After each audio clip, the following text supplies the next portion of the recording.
जय माता दी दोस्तों। आज मैं आपको एक ऐसे किरदार से मिलाने जा रही हूँ जिसका नाम है नालायक। बेटा, हमारा एक्सीडेंट हो गया है। मुझे तो ज़्यादा चोट नहीं आई, लेकिन तेरी माँ की हालत गंभीर है।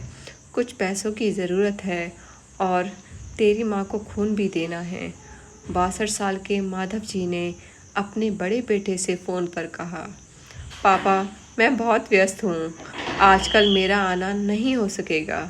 मुझे विदेश में नौकरी का पैकेज मिला है, तो उसी की तैयारी कर रहा हूँ। आपका भी तो यही सपना था ना, इसलिए हाथ भी तंग चल रहा है।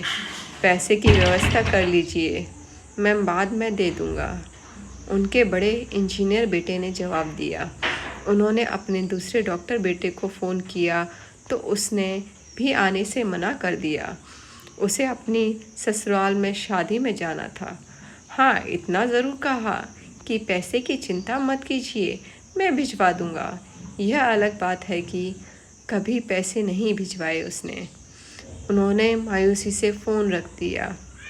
अब उस नालायक को फ़ोन करके क्या फ़ायदा? जब ये दो नालायक बेटे कुछ नहीं कर रहे, तो वो नालायक क्या कर लेगा? उन्होंने सोचा और बोझिल कदमों से अस्पताल में पत्नी के पास पहुँचे और कुर्सी पर ढेर हो गए। पुरानी बातें याद आने लगी थीं। माधव राय जी स्कूल में शिक्षक थे। उनके 3 बेटे और एक बेटी थी। बड़ा इंजीनियर और मंझला डॉक्टर था। दोनों की शादी बड़े घराने में हुई थी और अपनी पत्नियों के साथ अलग अलग शहर में रहते थे। बेटी की शादी भी उन्होंने खूब धूमधाम से की थी। इतनी धूमधाम से कि सारा शहर देखता रह गया। सबसे छोटा बेटा पढ़ाई में ध्यान नहीं लगा पाया था। 11वीं के बाद उसने पढ़ाई छोड़ दी और घर में ही रहने लगा। कहता था, मुझे नौकरी नहीं करनी, अपने माता पिता की सेवा करनी है। इसी बात पर मास्टर साहब उससे बहुत नाराज रहते थे। उन्होंने उसका नाम ही नालायक रख दिया था। दोनों बड़े भाई पिता के आज्ञाकारी थे, पर वह गलत बात पर उनसे भी बहस कर बैठता था। इसलिए माधव जी उसे पसंद नहीं करते थे। पता नहीं क्यों ऐसा किया करते थे वो। जब माधव जी रिटायर हुए तो जमा पूंजी कुछ भी नहीं थी। सारी बचत दोनों बच्चों की उच्च शिक्षा और बेटी की शादी में खर्च हो गई थी। शहर में एक घर, थोड़ी सी ज़मीन और गांव में थोड़ी सी ज़मीन थी। घर का खर्च उनकी पेंशन से चल रहा था। माधव जी को जब लगा कि छोटा सुधरने वाला नहीं, तो उन्होंने बंटवारा कर दिया और उसके हिस्से की ज़मीन उसे देकर उसे गांव में ही रहने भेज दिया। हालांकि वह जाना नहीं चाहता था, पर पिता की ज़िद के आगे झुक गया और गांव में ही एक झोपड़ी बनाकर रहने लगा। जैसा कि उसके पिता की आज्ञा थी कि वह झोपड़ी में रहे, वही वह कर रहा था। गांव में एक झोपड़ी बनाकर वहाँ रह रहा था। माधव जी सबसे अपने दोनों होनहार और लायक बेटों की बड़ाई किया करते थे। उनका सीना गर्व से चौड़ा हो जाता था, पर उस नालायक का नाम भी नहीं लेते थे। 2 दिन पहले दोनों पति पत्नी का एक्सीडेंट हो गया था।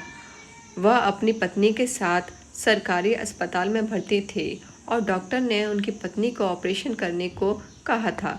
पापा पापा सुनकर तंत्रा टूटी तो देखा सामने वही नालायक खड़ा था। उन्होंने गुस्से से मुंह फेर लिया, पर उसने पापा के पैर छुए और रोते हुए बोला, पापा, आपने इस नालायक को क्यों नहीं बताया? पर मैंने भी आप लोगों पर जासूस छोड़ रखे थे। खबर मिलते ही भागा आया हूँ।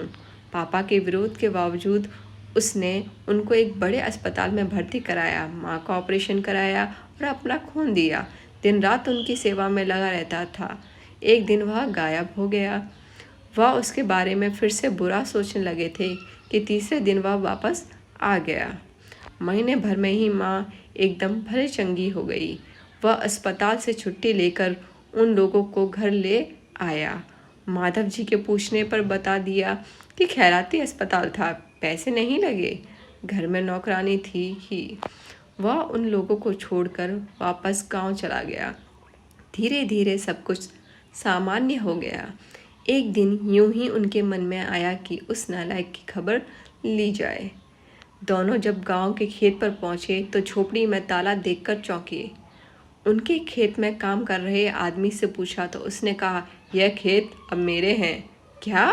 पर यह खेत तो उन्हें बहुत आश्चर्य हुआ।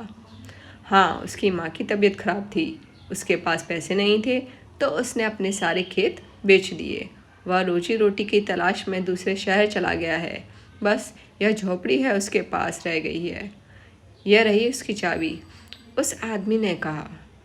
वह झोपड़ी में दाखिल हुए और बरबस उस नालायक की याद आ गई और वो आंसू बहाने लगे। टेबल पर पड़ा लिफाफा खोल कर देखा तो उसमें रखा अस्पताल का 9 लाख का बिल उनको मुंह चिढ़ाने लगा। उन्होंने अपनी पत्नी से कहा, जानकी, तुम्हारा बेटा नालायक तो था ही, झूठा भी निकला। अचानक उनकी आंखों से आंसू गिरने लगे और वह जोर से चिल्लाए, तू कहाँ चला गया नालायक? अपने पापा को छोड़कर एक बार वापस आ जा, फिर मैं तुझे कहीं नहीं जाने दूंगा। उनकी पत्नी के आंसू भी बहे जा रहे थे और माधव जी को इंतज़ार था अपने नालायक बेटे को अपने गले से लगाने का। सचमुच बहुत नालायक था वो। जय श्री राधे श्याम। जय श्री राधे श्याम। दोस्तों, अगर नालायक बेटे ऐसे होते हैं जो माँ बाप की सेवा करें, माँ बाप का ध्यान रखें और अपना सब कुछ लौटा दें माँ बाप के लिए, तो मैं आशा करूँगी और मैं भगवान से दुआ करूँगी कि ऐसा नालायक बेटा हर माँ बाप को एक बेटा ज़रूर दें जो ऐसा नालायक हो।